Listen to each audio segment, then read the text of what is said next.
Hello guys, तर स्वागत आहे तुमचं आपले या यूट्यूब चॅनलवरती. मित्रांनो, चॅनलवर नवीन असाल तर चॅनलला सबस्क्राईब नक्की करा आणि अशाच नवनवीन अपडेट्स आपल्या चॅनलवरती पाहत राहा. चला तर मग आपण आपल्या व्हिडिओकडे वळूयात. तर मित्रांनो, आपण पाहत आहोत सुना येती घरा या मालिकेचा आजचा रिव्ह्यू. तर मित्रांनो, आता इथे प्रियंका जी आहे ती श्रीधरच्या सांगण्यावरून पहाटे 4 वाजता उठली आहे. श्रीधरचं असं म्हणणं आहे की आपण ना पहाटे उठलेलं खूप आवडतं, म्हणजे सुनांनी कसं पहाटे उठून सगळं काम करावं असं आपणची इच्छा आहे ना. आणि आप्पा पहाटे 5 वाजता उठतात म्हटल्यानंतर सुनांनी निदान 4 वाजता तरी उठले पाहिजे. तर आता इथे प्रियंका पहाटे 4 वाजता उठली आहे आणि म्हणते आहे की चला आता सगळं काही आवरून घेते सगळ्यांना उठण्याआधी, असं म्हणत आता प्रियंकाने झाडू मारण्यासाठी घेतलेला आहे. तर ती अंगणामध्ये झाडू मारत असते आणि झाडू मारत असताना त्या झाडूचा खूप आवाज सकाळी सकाळी होत असतो. तर आता इथे शिवनाथला जाग येते. शिवनाथला खरं तर पाणी प्यायचं असतं, म्हणूनच शिवनाथ पाणी पाहण्यासाठी जातो. तर आता इथे बाहेर आल्यानंतर शिवनाथला झाडू मारण्याचा आवाज येतो. तर शिवनाथ बाहेर आल्यानंतर पाहतोय की ही नवीन आलेली मुलगी आपल्या अंगणामध्ये झाडू मारत आहे आणि तेही अगदी 4 वाजता. तर हे लक्षात येताच शिवनाथ जो आहे तिला पाहताच रूममध्ये येतो आणि उमाला उठवण्याचा प्रयत्न करतो. उमा जी आहे ती शिवनाथला म्हणते की अहो काय करताय, झोपू द्यात ना, आता सकाळी पहाटे 4 वाजले आहेत आणि एवढ्या लवकर का उठवताय मला. तर त्यावेळी आता शिवनाथ जो आहे तो उमाला म्हणू लागतो की उमा उठा आणि बाहेर काय चाललं आहे ते पहा एकदा. तर आता इथे उमाला वाटतं की आता काय झालं आहे, राघव आलाय की काय. तर आता इथे शिवनाथ जो आहे तो बोलू लागतो की नाही राघव नाही आला, तुम्ही आधी बाहेर तर चला, असं म्हणत शिवनाथने उमाचा हात धरून उमाला बाहेरपर्यंत आणलेला आहे. तर त्याचनंतर उमा जेव्हा बाहेर येते त्यावेळी उमा प्रियंकाला असं झाडू मारताना पाहते. तर आता तीही खूप चकित होते. तर त्यावेळी आता हे दोघेही जण एकमेकांशी बोलू लागतात, उमा आणि शिवनाथ. त्यावेळी शिवनाथ जो आहे तो उमाला बोलतो की थांबवा तिला हे सगळं करण्यापासून, एवढ्या सकाळी पहाटे हे सगळं करायची गरज नाही आहे, सांगा तिला. तर त्यावेळी आता उमा जी आहे, मी कसं सांगणार ना, मी तर तिच्याशी बोलतच नाही आहे. तर त्यावेळी आता शिवनाथ जे आहे ते बोलतात की काहीही करा पण तिला थांबवा. तर त्याचवेळी उमा जी आहे ती शिवनाथला बोलते की ठीक आहे मी थांबवते, 1 मिनिट मी वेदाला घेऊन येते, असं म्हणत आता उमा जी आहे ती वेदाच्या रूमकडे निघालेली आहे. तर त्यावेळी उमा जी आहे ती दरवाजा ठोठावत असते. वेदा बोलते की आई काय आहे ग, पहाटेचे 4 वाजलेत आणि का उठवते मला. तर त्यावेळी आई जी आहे ती बोलते की चल तुला एक दाखवायचं आहे आणि तिला थांबवायचं आहे. तर आता ती वेदाला बाहेरपर्यंत घेऊन येते. बाहेर आल्यानंतर वेदा जी आहे ती बोलते की अयो हे काय आहे. तर आता पहाटे 4 वाजता असं कोण करतं. तर त्यावेळी आता शिवनाथ जो आहे तो बोलतो की आधी तिला थांबव. तर त्यानंतर आता वेदा जी आहे ती आवाज येते की वहिनी तू काय करतेस हे सगळं. तर त्यावेळी आता इथे ती बोलू लागते, ही वहिनी जी आहे ती बोलू लागते की काय नाही मी काम करते आहे, काय झालं तुमची झोप मोडली का, असं आता इथे प्रियंका बोलू लागते. ही वेदा जी आहे ती तिच्या जवळ जाते आणि तिला सांगू लागते की अगं वहिनी हे सगळं करायची अजिबात गरज नाही आहे. तर त्यावेळी आता शिवनाथ जो आहे तो हे सगळं बोलताना पाहत असतो आणि त्यावेळी आता इथे शिवनाथ जो आहे तो तिला विचारू लागतो की तुला कोणी सांगितलं हे सगळं करण्यासाठी. तर आता प्रियंका सांगू लागते की मला श्रीनेच सांगितलं की आमच्या आप्पांना पहाटे उठलेलं आवडतं, पहाटे सुनांनी सगळं काम करावं असंच त्यांची इच्छा आहे. तर आता इथे शिवनाथ जो आहे तो बोलू लागतो की म्हणजे तुला हे सगळं श्रीने सांगितलं. तर आता ती बोलते की हो आमच्या ह्या अहोंनी सांगितलं. तर आता असं बोलल्यानंतर आता इकडे वेदाशी आहे ती तिच्याकडे पाहत असते आणि त्यावेळी शिवनाथ जो आहे तो श्रीला आवाज देत देत त्याच्या रूमकडे येतो. श्रीधर श्रीधर बाहेर ये, असं म्हणताच आता श्रीधरची झोप मोडते आणि त्यावेळी त्याला वाटतं की आता त्याने कुठली मोठी चूक केली आहे जे आप्पा त्याच्या नावाने ओरडत आहेत. तर आता तो झोपेतून जागा होतो आणि बाहेर येऊ लागतो. तर त्यावेळी श्रीधर विचारतो की आप्पा आता काय केलंय मी. तर त्यावेळी आता इथे आप्पा जे आहेत ते बोलू लागतात की मला सांग तू हिला काय सांगितलं. मी पहाटे उठतो म्हणून तू हिला पहाटे 4 वाजता उठायला सांगितलं आणि घरातील कामे करायला सांगितलीत. तर आता इथे श्रीधर जो आहे तो बोलतो की हो आप्पा, तसंही तुम्ही पहाटे लवकर उठता ना, म्हणून मी तिला सांगितलं की पहाटे उठून सगळं काही करायचं. तर आता आप्पा बोलतात की बरं मला एक गोष्ट सांग, तू किती वाजता उठतो. तर त्यावेळी आप्पा हा श्रीधर जो आहे तो अडखळतो श्रीधर जो आहे तो बोलू लागतो की तसं काय आहे ना, मी नाश्त्याच्या आधी अर्धा तास उठतो. तर आता आप्पा बोलतात की म्हणजे तू उशिरा उठायचं. तू 8 वाजता उठायचं आणि तुझ्या बायकोला 4 वाजता उठवायचं. हे कुणी सांगितलं असं सांगायला? सांग ना मला. हे बरोबर वाटतंय तुला? म्हणजे एका बाईने लवकर उठून सगळी कामं करायची आणि माणसाने फक्त आरामात उठायचं, हे असं चालणार नाही. तर त्याच वेळी आता इथे आप्पा जे आहेत ते श्रीधरसमोर आणि प्रियंकासमोर म्हणू लागतात की अशी राणीसारखी वाढलेली मुलगी आपल्या घरामध्ये नोकराणीसारखी काम करावं असं मला अजिबात वाटत नाही. तर त्याचनंतर तिने राणीसारखं राज्य करावं असं मला वाटतं. तर त्यानंतर इथे आप्पा सांगू लागतात की मला वाटतं की सगळ्यांनी पहाटे उठावं. सगळ्यांनी पहाटे उठलेलं चांगलं असतं आणि म्हणूनच मी म्हणतो आहे की माझ्या सुनेने पहाटे उठून घरातली कामं केलीच पाहिजे. तर आता सगळेजण हे ऐकल्यानंतर शॉक होतात आणि त्यावेळी आप्पा बोलतात, की असं नाही आहे, की सगळ्यांनी पहाटे उठून ही कामं केलीच पाहिजे. त्यामुळे इथून पुढे गरज नाही आहे पहाटे उठून ही सगळी कामं करण्याची. असं ऐकल्यानंतर आता उमा आणि वेदाच्या चेहऱ्यावर हसू येतं आणि इकडे प्रियंकालाही हे ऐकून खूप छान वाटतं, की ह्यांच्या घरामध्ये असं काही नियम वगैरे नाही आहेत, की सुनांनी सकाळी उठून लवकर काम आवरायचं आणि सगळं काम काही सुनानेच करायचं. हे ऐकून ना तिलाही खूप आनंद होतो आणि त्यावेळी आता इथे शिवनाथ जो आहे हे सगळं बोलून तिथून निघून जातो. तर आता उमा जी आहे ती बोलते की आणि एक असं काही नाही आहे की पहाटेच उठून विहिरीतलं पाणी काढलं पाहिजे आणि तसंही आपल्याकडे कधीही काढता येतं, कारण आपली विहीर जी आहे ती स्वतःची आहे. त्यामुळे त्याची काहीच गरज नाही आहे. तर आता वेदा जी आहे ती बोलते की कळलंय ना वहिनी, जे काही सांगितलंय आई आणि अप्पांनी. तर आता प्रियंका जी आहे ती बोलते की हो. असं म्हटल्यानंतर आता वेदा जी आहे ती बोलते की उगाचच माझी झोप मोडली पहाटे 4 वाजता. तर असं बोलत वेदा देखील तिथून निघून जाते आणि त्यानंतर इकडे आता श्रीधर जो आहे तो बोलतो की प्रियंका तू पण ना का उठलीस एवढ्या लवकर आणि सगळ्यांना जागं केलंस, असं म्हणत आता तोही तिला रूममध्ये घेऊन जातो आणि तिला बोलतो की चल झोप आता, असं म्हणत आता तो तिलाही झोपायला सांगतो. इकडे आता हा बंटी जो आहे तो राघवबरोबर बाहेरच रात्रीच्या वेळी झोपला होता. तर आता सूर्यप्रकाशामुळे बंटीला जाग आलेली आहे आणि बंटी झोपेतून जागा होतो. तर आता उठल्या उठल्याच तो स्वतःचा चष्मा डोळ्यावरती लावतो आणि त्यानंतर आता तो राघवला शोधू लागतो. राघव कुठे गेला आहे, कारण जिथे राघव झोपला होता तिथे राघव त्याला दिसत नाही. तर त्यावेळी आता इथे तो इकडे तिकडे पाहू लागतो. तेवढ्यातच आता तो बोलतो की हा राघव कुठे गेला असेल हा, असं म्हटल्यानंतर तो इकडे तिकडे पाहू लागतो आणि त्याच्या पाठीमागून राघवचा आवाज येतो. राघवचा आवाज आल्यानंतर त्याला कुठे जाऊन बरं वाटतं. तर आता तो त्याच्यासाठी चहा घेऊन आलेला असतो. तर आता इथे हा जो मामा आहे तो बोलतो की राघव तू पण ना घाबरून टाकलं होतंस मला. तर राघव बोलतो की सगळ्यांनी मला सोडलं तरीही मी कोणाला सोडणार नाही, कारण मी कोणापासूनही लांब राहू शकत नाही. तर आता इथे राघव बोलतो की मग मला सांग कसा वाटतो मी तुला. तर त्यावेळी आता बंटी बोलतो की एकदम भारी, एकदम भारी माणूस आहेस तू राघव. इकडे आता प्रियंकाने सगळ्यांसाठी चहा बनवलेला असतो आणि प्रियंका चहाचा ट्रे घेऊन हातात घेऊन उभी असते. तिला माहीत आहे आता आई येतील आणि आपणसाठी चहा वगैरे नेऊन देतील. तर आता तिने हातात घेतल्यामुळे आई जी आहे ती फक्त तिच्याकडे पाहते.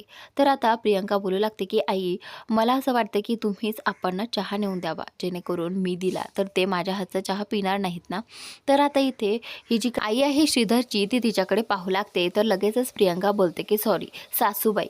तर तिच्या लक्षात येतं की आईने सांगितलं आहे की मला आई म्हणायचं नाही तर सासूबाई म्हणायचं, असं तिच्या लक्षात येतं. तर त्याच नंतर आता इकडे तिच्या हातातला ट्रे उमाने घेतला आहे आणि शिवनाथकडे तोच चहा घेऊन आई गेलेली आहे. तर आता प्रियंकाला खूप बरं वाटतं की आईने तिच्या हातातला तो ट्रे घेतला. त्यानंतर आता शिवनाथने तो चहा घेतला आणि शिवनाथने एक फुरका मारताच शिवनाथला लक्षात येतं की हा चहा जो आहे तो उमाने बनवलेला नाही आहे. तर आता शिवनाथ जो आहे तो लगेचच बोलतो की उमा इतकी वर्षाची सवय मी विसरणार नाही आहे, तुला चांगलंच माहीत आहे. त्यामुळे इथून पुढे माझ्यासाठी सगळ्यात सकाळचा चहा तूच बनवणार.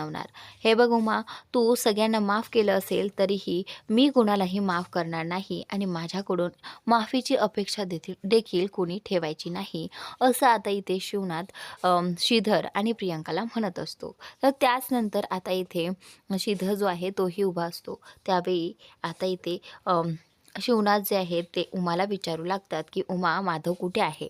बाहेर जायची, कामाला जायची वेळ झाली आहे तरीसुद्धा माधव आला नाही आहे, म्हणून आता शिवनाथने विचारलेलं असतं. तर आता उमाच्या लक्षात येतं की माधव कशा पद्धतीने रात्री पिऊन आला होता. तर या सगळ्याचं कारण उमाला माहिती असतं, पण शिवनाथला याबद्दल काहीही माहिती नसतं. म्हणून आता उमा जी आहे ती बोलते की त्याला जरा रात्रीच्या वेळी बरं नव्हतं, म्हणून आता जरा तो झोपला आहे, झोपू द्यात त्याला, असं म्हणत आता इथे शिवनाथ जो आहे तो बोलतो की ठीक आहे, पण मला कळत नाही अचानक त्याला काय झालं. तर त्यावेळी आता शिवनाथ जो आहे तो बोलतो की ठीक आहे, तुम्ही त्याला पाठीमागनं पाठवून द्या. तर त्याचनंतर आता इथे श्रीधर जो आहे तो आप्पांना बोलू लागतो की आप्पा, मी तयार आहे. पण आप्पा त्याच्याशी एकही शब्द बोलत नाहीत. आणि हे पाहून प्रियंकाला आणि श्रीधरला खूप वाईट वाटतं. आणि श्रीधरने इथे आईशीही बोलण्याचा प्रयत्न केला होता, पण उमा देखील त्यांच्याशी काहीही बोलली नाही. उमाने मध्येच बहाणा केला आणि वेदाला बोलली. त्यानंतर वेदाला हे सगळं पाहून वाईट वाटतं खरं तर, पण आता आईचा राग असा जाणार नाही लवकर, म्हणूनच आता थोडासा वेळ द्यायला हवा असं वेदाला वाटतं. तर त्यानंतर श्रीधर जो आहे तो आता कामासाठी जायला निघतो. इकडे प्रियंका श्रीधरकडे पाहत असते. तर त्याचनंतर आता इथे श्रीधर आणि प्रियंका दोघेही एकमेकांकडे नजर टाकून श्रीधर बाहेर जातो आणि प्रियंका आतमध्ये जाते. त्यानंतर इकडे ही जी रुद्रांशची आत्या म्हणजेच पद्मा जी आहे तिची खुर्ची घेऊन इथे दारातच बसलेली असते. तर रुद्रांश बोलतो की आत्तू, म्हणजे तू इथे बसली आहेस म्हणजे नक्कीच काहीतरी घडणार आहे. तर आता इथे आत्तू जो आहे ती बोलते की हो, तुला तर माहीतच आहे रुद्रा, मी इथे बसले आहे म्हटल्यानंतर काहीतरी राडा तर होणारच. आता मला त्या शिवनाथला पाहायचं आहे की कसा ताठ मानेने तो या गावात मिरतो. मला हेच पाहायचं आहे की त्याची मान खाली कशी गेली. हे पाहण्यासाठी खरं तर पद्मा इथे बसलेली असते आणि बोलते की कसा मान वर करून आपल्या आबांना नमस्कार करतो ना, आज मला पाहायचं आहे की हा ताठ मानेने कसा या गावात जातो. तर आता इथे शिवनाथ जो आहे तो कामासाठी जायला निघालेला असतो. तर त्याचवेळी आता पद्मा त्याच्यासमोर बसलेली दिसते आणि त्यावेळी पद्मा शिवनाथला आवाज देते की ए शिवनाथ, मला सांग, आता कसा तू ताठमानेने या गावामध्ये जाणार आहेस? असं बोलल्यानंतर शिवनाथने तिला कुठलंही उत्तर दिलेलं नाहीये. ही फक्त स्वतःच बडबड करत असते. तर आता इथे पद्मा जी आहे ती या शिवनाचा सतत अपमान करण्यासाठी इथे बसलेली असते. आणि त्यावेळी ती बोलते की तुला खूप गर्व होता ना आणि नेहमी ताठ मानेने फिरायचा, आता कुठे गेला तो ताठपणा आणि तो तुझा अभिमान? आता कायम ध्यानात ठेवायचा हा. आता हे असंच असंच मान खाली घालून आमच्यासमोर वावरायचं. शिवनाथने तिचं बोलणं अगदी दुर्लक्ष केलं, पण शिवनाथच्या हे कधीही लक्षातून जाणार नाही की आपल्या मुलाने पळून जाऊन लग्न केलं. श्रीधरला या गोष्टीचं वाईट वाटतं की त्याच्यासमोर त्याच्या आप्पाला माझ्यामुळे अपमान सहन करावा लागत आहे. आणि हां, ही जी काही पद्मा आहे ती त्यासाठी एक चान्स देखील सोडत नाही. ती बोलते की पळून लग्न करणाऱ्यांची मान अशीच खाली जायला हवी. तर त्यानंतर आता इकडे शिवनाथ जो आहे पद्माला एक शब्द न बोलता तिथून निघून जातो आणि जाताना इथे उमा जी आहे ती त्यांना डबा वगैरे देत असते. तर त्यानंतर आता शिवनाथ गेल्यानंतर इथे उमा जी आहे ती आतमध्ये चाललेली असते. तेवढ्यातच पद्माने उमाला आवाज दिला आहे की ए, असं म्हणताच आता उमा पाठीमागे वळून पाहते. उमाला माहीत आहे की माझ्याशिवाय इथे कोणीच नाही आहे, म्हणजे ही नक्कीच मला बोलत असेल. तर त्यावेळी आता इथे ही जी काही पद्मा आहे ती बोलते, आता कसं एकदम माझ्या मनासारखं झालं बघ. आता तुझ्या नवऱ्याला मान खाली घालून सगळ्या गावामध्ये मिरवावं लागत आहे. तर आता हे ऐकल्यानंतर इथे उमा जी आहे ती अगदी शांत असते. ती तिला काही एक उत्तर देत नाही. उमाला आठवतं की हो, फक्त श्रीमुळे आणि त्या मुलीमुळे आज यांना मान खाली घालून सगळ्या गावासमोर जावं लागणार आहे. आणि आता सगळ्यांशी कसं तोंड देणार याची ही उमाला काळजी वाटत असते. म्हणूनच आता उमा त्या गोष्टीचा विचार करत आता आतमध्ये जाते. पण इकडे पद्मा जी आहे ती काही केल्या शांत बसत नाही. तर इकडे आता शिवनाथ जे आहे ते गाडीवरती चाललेले असतानाच आता समोर खूप सारी मुलं खेळत असतात आणि अगदी रस्त्यामध्येच. तर आता तिथे काही माणसं पण असतात, पण शिवनाथचं लक्ष अजिबात नव्हतं. शिवनाथला सारखं तेच आठवत असतं की श्रीधरने कशी मुलगी पळून आणली आणि लग्न केलं आणि आज सकाळी जे काही पद्मा बोलत होती ते सगळं त्याच्या डोक्यात चाललेलं असतं. अचानकच एक मुलगा त्यांच्या गाडीच्या समोर येतो आणि इथे शिवनाथने ब्रेक दाबला आहे. तेवढ्यातच काही माणसं तिथे जमा होतात आणि इकडे मुलांनाच ओरडू लागतात की अरे मुलांनो, असं रोडमध्ये का खेळत आहेत, एका बाजूला खेळा. तर त्याचवेळी आता इथे शिवनाथ जो आहे तो बोलू लागतो की हे पहा, तुम्ही मुलांना नका ओरडू, ते काय आहे ना, माझंच लक्ष नव्हतं, मी जरा विचारांमध्ये होतो. तर त्यावेळी आता ती माणसं जी आहे ते बोलू लागतात की अरे हां, आम्ही तर असं ऐकलं आहे की तुमच्या मुलांनी मुलीला पळून आणून लग्न केलं आहे. तर त्यावेळी असं ऐकल्यानंतर आता इथे शिवनाथला खूप वाईट वाटतं की आता गावामध्ये चर्चा व्हायला लागलेली आहे. तर त्यावेळी शिवनाथ जो आहे तो गप्पच उभा असतो. तर त्याचवेळी काही माणसं जे आहेत ते बोलू लागतात की हो, आता मुलांचं जे काही आहे ते आपल्या हातात राहिलेलंच नाही आहे. मुलं कधी काय करतील आणि आई-बापांना याबद्दल सांगणारही नाहीत. खरं तर असं सगळं होत आहे या जगामध्ये आजकाल आणि मुलं कोणाचं ऐकतात का? तर त्यानंतर आता इथे तेवढ्यातच पद्माचा भाऊ भास्कर येतो. भास्कर आल्यानंतर भास्कर देखील बोलू लागतो की हो, बरोबर आहे तुमचं, पण संस्कार जसे असतात ना तशीच मुलं वाढतात बरं का. हे खोटं नाही आहे. जर आपल्या बापांनीच मुलीला पळून आणून लग्न केलं असेल तर मुलं का करणार नाहीत, असं भास्कर इथे त्या माणसामध्ये बोलू लागतो. तर त्यावेळी आता इथे त्यातला एक माणूस बोलतो की बरोबर आहे, खरं तर तुम्ही ही शिवनाथ भाऊ याआधी काही वर्षांपूर्वी तुम्ही ही मुलीला पळून आणून तिच्याशी लग्न केलं ना, बरोबर ना? हां, कदाचित असं होऊ शकतं. तर आता इथे भास्कर जो आहे तो बोलतो की वाण नाही, पण गुण तर लागतोच ना. आणि मुलांवर संस्कार केलेले कुठे वाया जातात का? हे पहा, जे संस्कार केले तेच घडतं, असं आता भास्कर इथे त्या माणसांमध्ये बोलू लागतो. आता शिवनाथला भास्करचा खूप राग आलेला असतो, पण तरी देखील शिवनाथ जो आहे तो गप्पच असतो. कारण या चार चौघामध्ये बोलून काहीच फायदा नसतो, हे शिवनाथला माहिती आहे.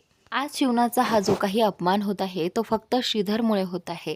त्याचंच आता शिवनाथला खूप वाईट वाटत असतं की मुलांना एवढं सगळं सांगून, मुलांना एवढं सगळं शिकवून आणि मुलांनी तेच केलं आणि आज गावकऱ्यांसमोर त्याला मान खाली घालावी लागली. तर आता इथे शिवनाथ त्याच गोष्टीचा विचार करत असतो आणि इकडे तर मित्रांनो, आता पुढील भागात तुम्हाला असं काही पाहायला मिळणार आहे. उमाला राघवची खूप आठवण येत असते, पण राघवला शिवनाथने घराबाहेर हाकलल्यामुळे त्यालाही घरी यायचं नसतं. त्यालाही कुठेतरी वाटत असतं की नाही, आप्पांनी मला घराबाहेर काढलं आहे, त्यामुळे मी आता त्या घरामध्ये जाणार नाही. कुठेतरी त्यालाही वाईटच वाटत असतं. आतापर्यंत राघवने सगळ्यांच्या आनंदाचा, सगळ्यांच्या सुखाचाच विचार केला होता, हे फक्त उमालाच माहिती आहे. कारण राघव फक्त स्वतःच्या भावासाठी, आईसाठी, आप्पांसाठी काहीही करू शकतो. पण हे जे काही त्याचं रूप आहे ते आपणसमोर कधीही आलं नाही आहे. फक्त दोन भावांसाठी त्याने कधीही स्वतःच्या इमेजचा विचार केला नाही की त्याने आपणसमोर तो कसा दिसेल याचाही विचार केला नाही. फक्त त्यांच्या भावाचा आनंद बघितला आणि आज फक्त श्रीच्या आनंदासाठी त्याने लग्न लावून दिलं. म्हणून आज यांनी त्याला घराबाहेर काढलं. म्हणून उमाला खूप वाईट वाटत असतं. उमा म्हणते की राघव, मला तुझी खूप आठवण येते रे, मला अजिबात करमत नाही आहे तुझ्याशिवाय. तर त्यावेळी आता राघव जो आहे तो बोलतो की हो आई, मला पण तुझी खूप आठवण येते, खरं तर मला सगळ्यांचीच आठवण येते. असं सगळं राघव फोनवरती बोलत असतो आणि ज्यावेळी राघव फोनवरती व्हिडिओ कॉलवरती बोलत असतो त्याचवेळी आता इथे आप्पांनी त्याला पकडलेलं आहे की तो त्याच्या आईशी बोलत आहे. त्यावेळी आप्पा जे आहेत ते राघवला म्हणतात की एवढीच जर काळजी होती तर तुझ्या भावाचं लग्न लावून द्यायची काय गरज होती, त्यावेळी तुला विचार नाही आला डोक्यात. तर आता इथे आप्पा चिडलेले असतात. ते बोलतात की आत्ता तुला घराबाहेर काढलं आहे, पण लवकरच तू असं काही वागला तर तुला कायमचं आयुष्यामधूनही काढून टाकेल. असं आता आप्पा बोलल्यानंतर इथे राघवला खूप वाईट वाटतं आणि इकडे आई तर ढसाढसा रडू लागते. तर त्याचनंतर इकडे प्रियंकाने पाहिलं आहे की कशा पद्धतीने आई आणि राघवमध्ये ताटातूट झालेली आहे. तर त्यावेळी आता प्रियंका ठरवते की नाही, हे सगळं माझ्यामुळे झालं आहे आणि मी लवकरच हे सगळं नीट करेन. लवकरच आई आणि राघवला एकत्र आणेल आणि या सगळ्याची जिम्मेदारी माझ्यावर असणार आहे. मी हे घर जोडण्यासाठी वाटेल ते प्रयत्न करेल, असं प्रियंकाने ठरवलं आहे. प्रियंका आईला म्हणते की आई, माझ्यामुळे तुमची आणि राघवभाऊची ताटातूट मी नाही होऊ देणार. मी लवकरच राघवभाऊजींना या घरात घेऊन येणार आणि तुम्हा दोघांना एकत्र आणणार. मी या घराला पुन्हा जोडणार आणि राघव भाऊजींना पुन्हा घरात घेऊन येणार, असं आता इथे प्रियंकाने आईला म्हटलं आहे. तर मित्रांनो, आजचा भाग कसा वाटला कमेंट करून नक्की सांगा. व्हिडिओ आवडला तर व्हिडिओला लाईक करा आणि चॅनलला सबस्क्राईब करायला मात्र विसरू नका.